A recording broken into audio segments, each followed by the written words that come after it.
যাদের শরীরে ক্যালসিয়ামের অভাব বা ভিটামিন ডি এর ঘাটতি রয়েছে তারা সাদা তিল খেতে পারেন। এতে করে চমৎকার উপকারিতা পাবেন। আর সাদা তিল যেভাবে প্রত্যেক দিনের খাবারে খেতে পারেন, খুব সহজ একটা পদ্ধতি আজকে শেয়ার করছি।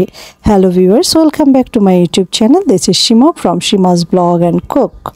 সকালে যে আমরা রুটি বানাই, রুটি বানানোর খামিরের মধ্যে 1 চামচ সাদা তিল, 1 কাপ আটার জন্য 2 চামচ তিল, 2 কাপ আটার জন্য এভাবে দিয়ে যদি আপনারা রুটি বানান, সেক্ষেত্রে কিন্তু ইজিলি আপনারা সাদা তিলটা খেয়ে নিতে পারেন। তো আমি আজকে 2 কাপ এখানে আটা নিয়েছি এবং 2 কাপের জন্য 2 চামচ সাদা তিল দিয়ে প্রথমে তিলটা আটার সঙ্গে মিলিয়ে নিচ্ছি। এটা লাল আটা এবং লাল আটা কিন্তু খুবই উপকারী। এরপরে প্রয়োজন মতো লবণ ছিটিয়ে দিলাম।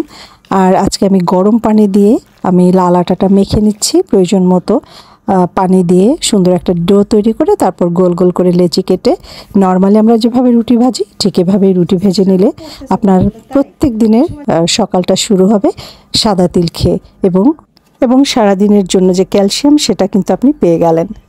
তো বন্ধুরা, এখন আপনাদের কোয়েশ্চেন থাকতে পারে যে তিলটা কি ভেজে নিব নাকি কাঁচা তিলে দেব। আমি সাধারণত কাঁচা তিলটা দিয়েই করি।